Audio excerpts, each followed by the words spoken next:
Buenos días, doctor. Mi nombre es Rachel Valle Bautista. Soy de la carrera de odontología, de la materia de fisiología 2, y voy a hablar sobre el sentido del olfato.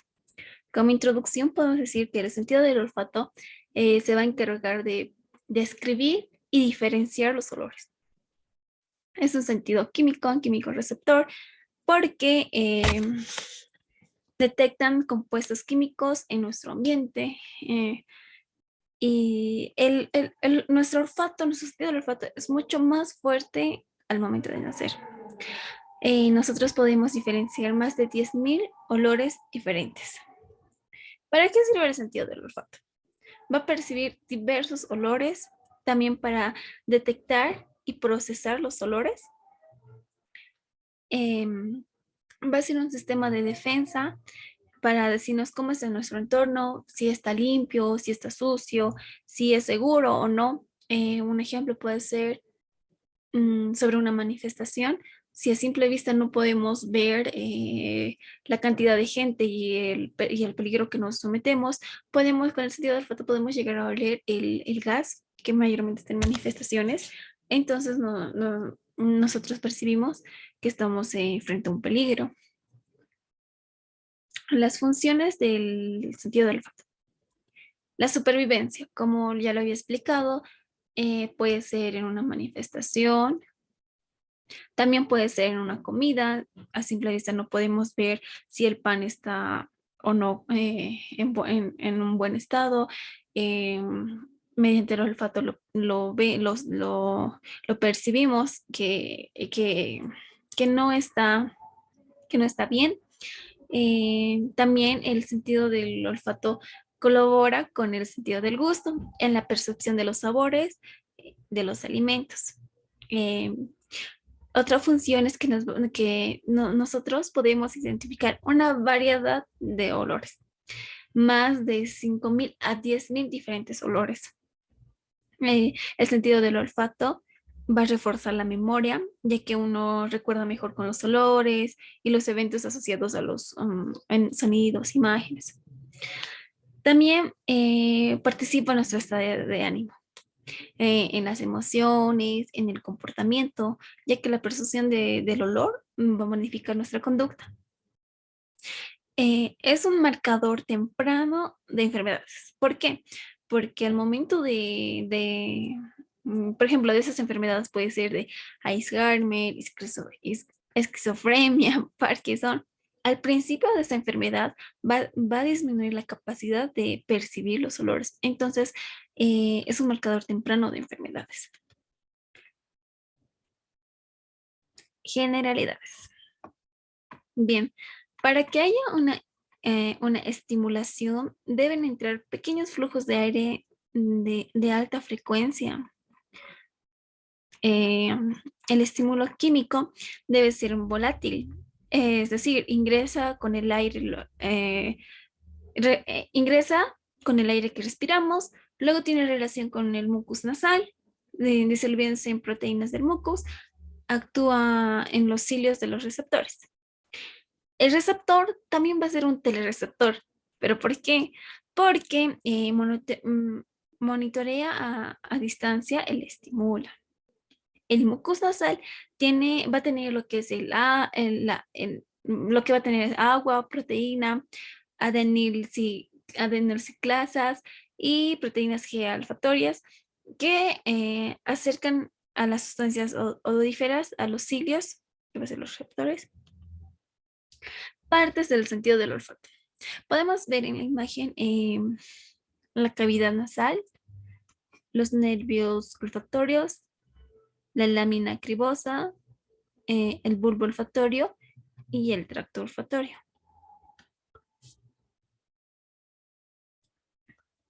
El epitelio olfatorio. El epitelio olfatorio va a tener células basales, células de soporte y células receptoras. Las células basales cada 60 días se recambian por células receptoras. Las células de soporte con los cilios no tienen una función receptora. Y las células receptoras están en forma de T, tienen una prolongación periférica Van a terminar en los botones olfatorios con los cilios y su prolongación va a ser profunda. Y esto va a hacer que dé origen al nervio olfatorio, el cual va a llegar al bulbo olfatorio. Las neuronas olfatorias. Estas neuronas olfatorias van a ser células bipolares. Estas células bipolares, se puede decir que las podemos dividir en dos. Una dendrita apical, en la parte inferior, en la imagen podemos ver, y una prolongación axonal central. La dendrita apical, podemos ver hacia abajo, va a tener ramos que van a ser los cilios. ¿Qué van a contener estos cilios? Van a contener lo que son los quimiorreceptores y la transducción de las señales. La prolongación axonal central, lo que va a ser la parte superior, va a ser lo que van a atravesar la placa cribosa o la microbosa. Esta prolongación axonal llegan a ser amielínicos. Va a formar parte del primer par craneal y de ahí se dirige hacia lo que es el, el bulbo. Las neuronas del bulbo olfatorio. En el bulbo olfatorio, la información de estos receptores se van a organizar por patrones, que luego el cerebro lo va a interpretar como distintos olores.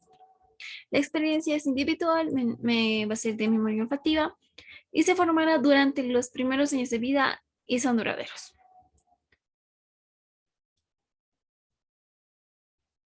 Ya. Esta información va a viajar al sistema límbico, que también va a viajar por la corteza cerebral, donde ocurre el pensamiento consciente. Se combina con la información del gusto en el cerebro para crear la sensación de sabor. La pituitaria. La pituitaria es el órgano esencial del sentido del olfato. Vamos a encontrar dos, una pituitaria roja y una pituitaria amarilla. Pero la pituitaria amarilla es la que se va a encargar de percibir los olores. Va a ser la que va a transmitir los estímulos olfativos al nervio olfatorio. La cavidad nasal. La cavidad nasal es la parte interna de la nariz. Se filtra el aire que respiramos por los pelitos, por las vellosidades en todo caso. Tiene una membrana de mucosa que protege de hemorragias y constantemente la va a mantener húmeda. El bulbo olfatorio. El bulbo olfatorio va a ser el que recibe la información captada por la pituitaria y la envía hacia el nervio olfatorio. Y el nervio olfatorio sale del bulbo olfatorio y lleva la información al cerebro. Este bulbo olfatorio va a tener 6 capas. Una capa de los nervios olfatorios, una capa glomerular y una capa plexiforme externa. La capa de nervios olfatorios está formada por axones de las neuronas receptoras. Al entrar al bulbo olfatorio, estos axones conducen a los potenciales de acción hacia el sistema nervioso central. La capa glomerular está formado por los glómerulos olfatorios. Y cada glómerulo va a estar formado por las neuronas receptoras y las dendritas primarias, las cuales va a haber 2 tipos de células, el penacho externo y las células mitrales. Ya. Esta sinapsis entre estos 2 tipos de células, estas sinapsis axodendríticas son excitatorias, ya que los axones de las neuronas receptoras van a liberar gluconato como neurotransmisor y carnosina, que va a actuar como postsináptico de los efectos del gluconato. Conectándose los glomérulos que se encuentran en las células periglomerales, que contienen dendritas arborizadas, se van a extender dentro del glomérulo y un axón corto que se disminuye de un radio cercano a 5 glúmerulos. Estas células periglumerales son responsables del proceso fisiológico de la inhibición lateral, de la agudeza de la información olfatoria, que se transmite en los centros superiores.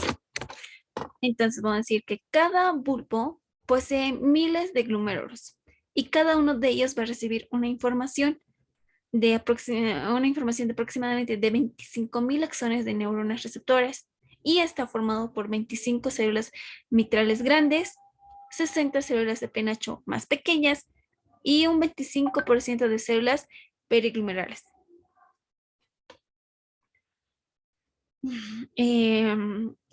La gran Los axones del primer par sobre los glúmerulos va a tener unas funciones. Esas funciones va a ser aumentar la sensibilidad de las células mitrales para asegurar la detección de los olores. Va a participar en el procesamiento del tipo de olor que percibe. Cada tipo de olor genera una actividad eléctrica en zonas determinadas del bulbo olfatorio, de la mucosa olfatoria. Ya. Estos receptores de moléculas de los diferentes olores se van a situar siguiendo un patrón dorso-ventral y medio lateral.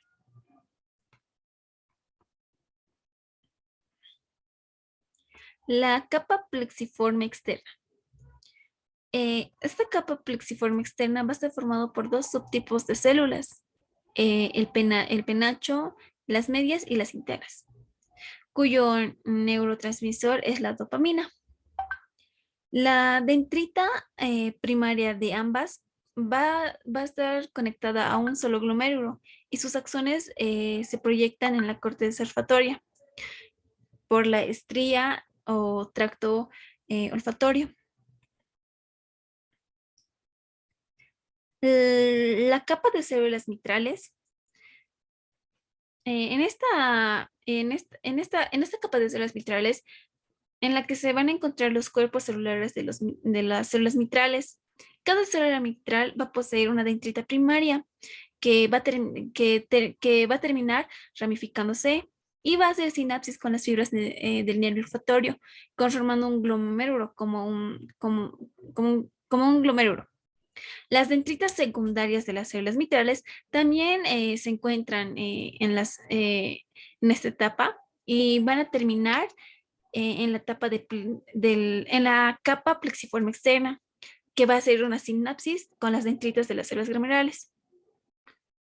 Los axones mielínicos de las células mitrales dejan colaterales recurrentes que se van a distribuir en forma difusa por la parte profunda de la capa glomerular para determinar la corteza olfatoria. La otra capa, que sería la capa plexiforme interna, está formada por los axones de las células mitrales y las células de penacho que constituyen en la estría olfatoria lateral. La última capa granulosa, que va a estar formada por células granulares que son interneuronales, inhibidoras, son abundantes en el bulbo olfatorio. Estas células no tienen axones y sus prolongaciones de dendritas se extienden a su región central. Ya. En resumen, podemos decir que las moléculas odiféricas activan a las neuronas receptoras que producen potenciales de hipopolarización, es decir, generadores de suficiente magnitud que ocasionan que se depolaricen. El segundo inicial del axón se desencadena en su potencial de acción y se conoce como los nervios olfatorios hacia el bulbo olfatorio. La llegada del potencial de acción va a liberar neurotransmisores excitadores que van a activar los glúmerulos de las células mitrales y las células de penacho cuyos sus axones van a formar la estría olfatoria que conducen al potencial de acción específicamente al sistema nervioso central.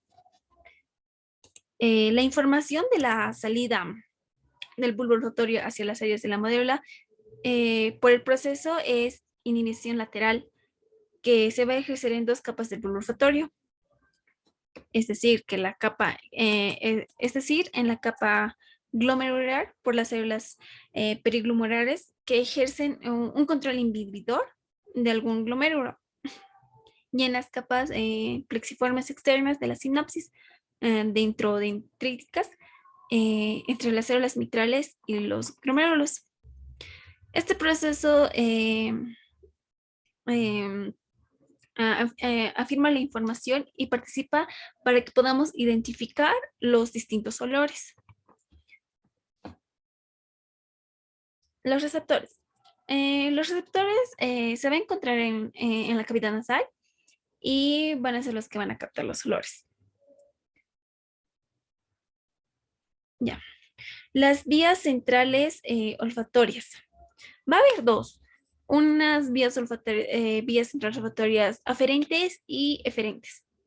En las aferentes vamos a tener el núcleo olfatorio inferior, el tubérculo olfatorio, la corteza periforme, el núcleo cortical anterior de la amígdala y la corteza entorrinal. El núcleo olfatorio anterior va a estar localizado en la base del tracto olfatorio y va a ser construido por un grupo de neuronas que envían a sus axones a través de la comisura anterior del núcleo olfatorio del bulbo contralateral. Esta conexión intracelular a través del núcleo olfatorio anterior va a permitir el procesamiento hemisferio de los olores. El tubérculo olfatorio va a ser localizado dentro de las sustancias perforadas anterior. Los axones de las células mitrales van a establecer una sinapsis con las neuronas del túbulo olfatorio antes de dirigirse al núcleo dorsomedial del tálamo y de la corteza orbitofrontal.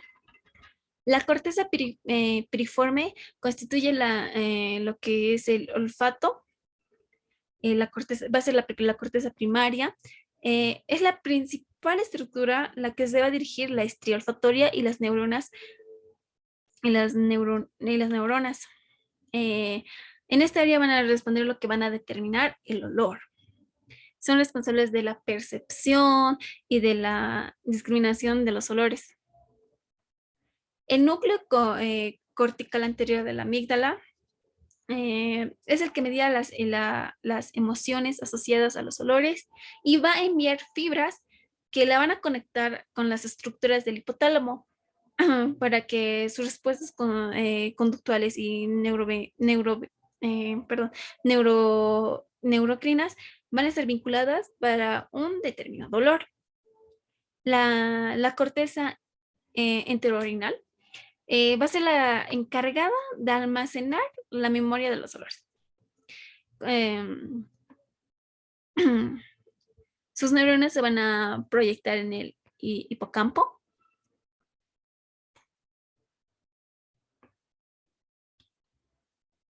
Ya. Las vías aferentes. Las vías aferentes son provenientes del área del sistema nervioso central, del núcleo olfatorio anterior, hemolateral y contralateral, del núcleo de la rama horizontal de la banda diagonal, de la corteza prepiriforme y del tallo cerebral.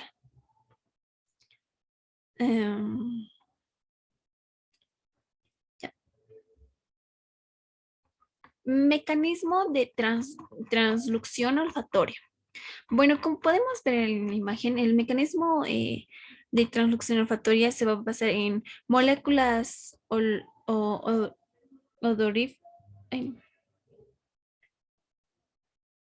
de moléculas ododíferas, como podemos ver. Luego va a pasar al aire, que son transportadas por el moco. Se van a encontrar por las OVP, la cual tiene un receptor olfatorio, cual va a ser acoplado a las proteínas G. Se desprende, activan el llanato ciclasa, transformando la ATP en AMP cíclico. El AMP cíclico va a abrir los canales de sodio y potasio. Perdón, de sodio y calcio. Ya. ¿Cómo distinguimos un olor de otro? Como dije antes, al inicio, nosotros podemos percibir más de 5.000 a 10.000 olores distintos, pero los olores primarios van a ser 7, los que comúnmente conocemos. Uno, la alconforada, la floral, etereo, mentolado, almizcleño, putrio y acre. Esos son los 7 olores primarios. ¿Cómo distinguimos un olor al otro? Em, Aproximadamente el 2% de nuestro genoma es capaz de codificar 10.000 receptores olfatorios, pero únicamente un 350 son funcionales. Es decir, que el otro 650 de genes están preparados para producir receptores olfatorios, pero en realidad van a ser van a ser pseudogenes, que con el paso del tiempo van a ir acumulando una gran cantidad de mutación. Por lo tanto, no se van a llegar a expresar. Y así van a dejar únicamente a nosotros con 350 genes capaces de codificar un receptor olfatorio distinto. Finalización de la respuesta olfatoria. En esta finalización de la respuesta olfatoria va a tener dos pasos. El primer paso, que son los los odorantes que pueden difundir hacia otras regiones del epitelio y dejar estimular los quimioreceptores. El segundo paso, que los odorantes son desagradables por enzimas carroñeras presentes en la capa del moco. ¿Pero qué son estas enzimas carroñeras? ¿Cuáles van a ser? Van a ser la inmunoglobina A y el citocromo P4. Estas van a ser las que van a frenar la respuesta olfatoria. El sentido del olfato va a tener enfermedades olfativas. Tales está la anostomia, que es la pérdida del olfato. Puede ser temporal o parcial. Puede presentarse al momento del nacimiento, también puede ser genético. Esto es un bloqueo de los conductos nasales causado por un pólipo o una fractura nasal. Mayormente se puede ver en un resfriado. Hiposmia es la pérdida parcial del olfato. Sus afecciones de las vías respiratorias van a causar inflamación en la mucosa nasal, obstrucción de los conductos nasales y sinusales. Mayormente esto se puede ver en un resfriado, en la rinitis, en la sinusitis. Hiperosmia. La hiperosmia es un trastorno cuantitativo. eh, Va a existir el aumento de la sensibilidad olfatoria y mayormente está en lo que es personas con menopausia y embarazo. Mm, Parosmia. Es la dificultad para identificar correctamente los olores. Encontramos mal olor en la mayoría de las proteínas. Ejemplo, la carne, el pollo, los huevos. La fatiga olfativa.